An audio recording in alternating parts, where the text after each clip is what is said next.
in a world of information and misinformation and manipulation, it's easy sometimes for people to be turned against each other, and people with best of intentions can end up.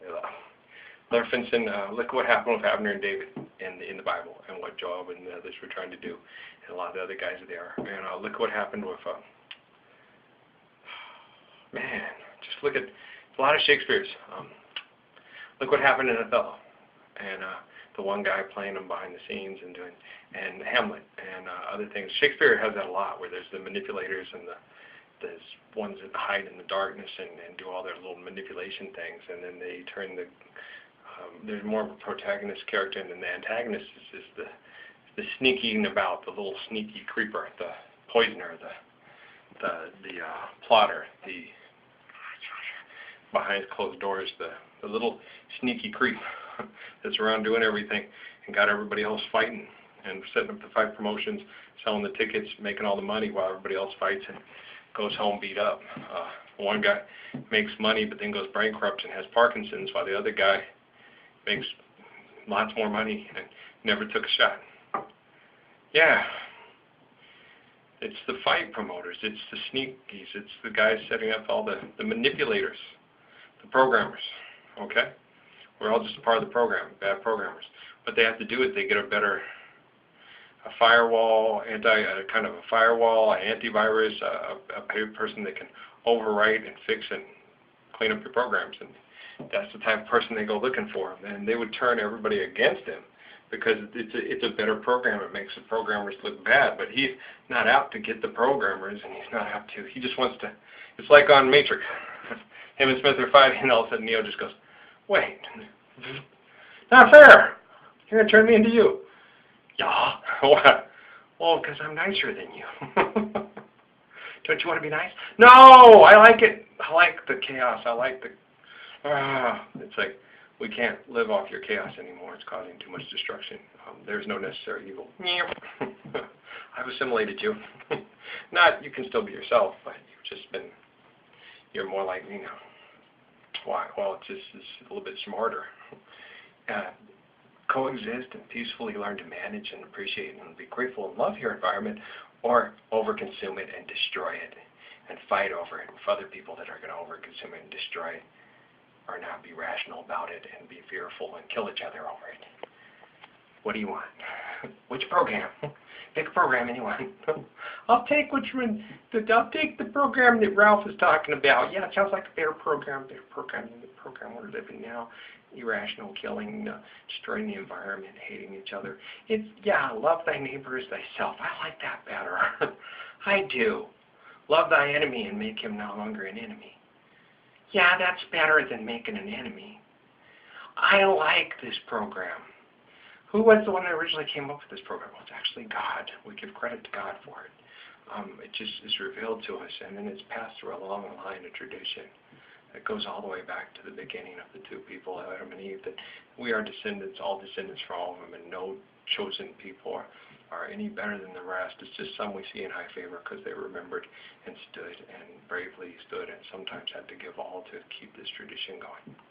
Okay? So we honor the Abrams, the Jobs, the Josephs, the Daniels, the Johns, the Jesuses, the Peters, the Pauls, the Mohammeds, the Alis, the Hoods, the Husseins, the Saladins, the Blaise Pascal.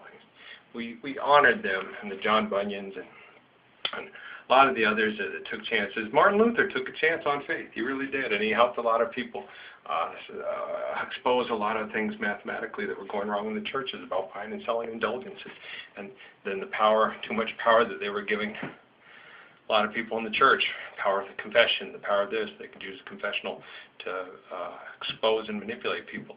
They handled it differently in the outlying areas. And the outlying areas, when they were taken away from the bureaucracy, if you study the hadith of the fathers, especially in our part of the world here, I'm not sure how it worked in the eastern portions of the world, but in the West here, Father Kino and a lot of the fathers in that movie, The Mission, is based on historical evidence. Father Bartholomew, Sir Juana, a lot of the others. Sir Juana was able to explore herself spiritually and become a more intelligent, creative, thoughtful person that was in tune to her spiritual self better here than she was in Europe. And so in Mexico, she was able to express herself, and she was given the freedom to think.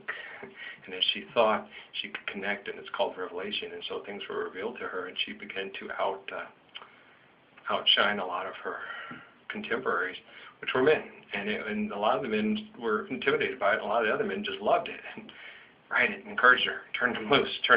Go get him. Why? Because you inspire me to have better faith and to be a better man and to be a better priest. Go get him, Sir. In order for her writings to get out there and stuff like that, there had to be men that supported her. You guys don't understand that. Yeah, otherwise they would have just killed her and we would not have any writings of Sir Juana, and they'd just eliminate her. Yeah. So there had to be men that supported her. Awesome. Orale. Yes. That's what's so cool about it. So, yeah, there were men that were very spiritual and not threatened. And I showed a lot in the studyings and the history and looking at the thing, the way that the fathers in California were able to delay the gold rush by, 300, how many years? How many hundreds of years? They delayed the gold rush? Yeah. And helped keep it quiet.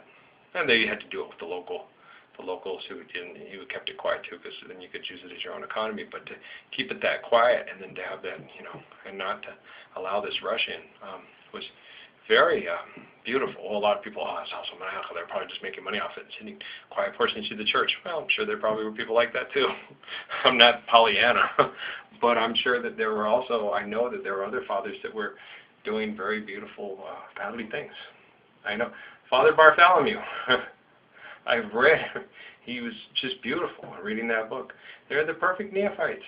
They give without, they give in accordance to the way that Peter taught us. And all I have to do is just make them Christians. It's like, they already are. Oh, okay. Yeah, those guys that are with you, not Christians.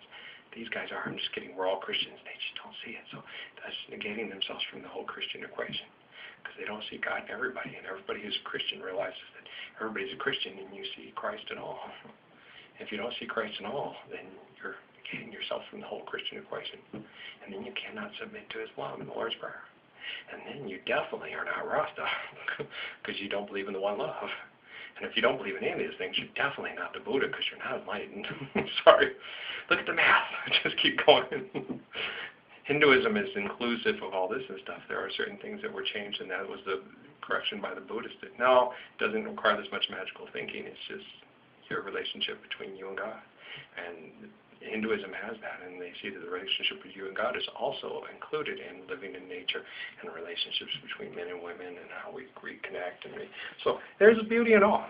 You can't tear down everything in Hinduism just because there was a reaction in Buddhism.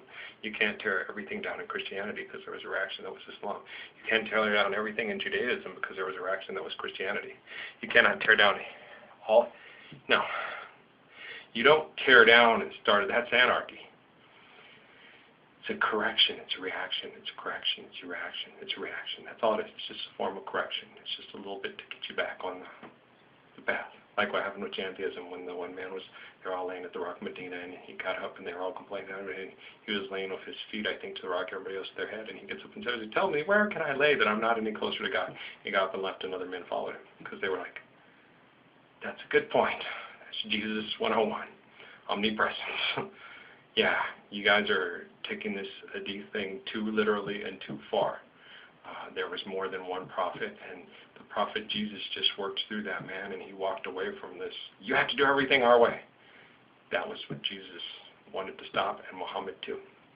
So we're following practice of hadith, and we're walking away from the rocks today because the people here around the rock have become bullies. That's what happened with Jantheism. And there are beautiful Muslims that don't, I went and prayed with them, and they would tell you, no, you pray in the best manner that you can. You do you fast in the best manner that you can. You do all things in the best manner that you can. You're meant to try your best.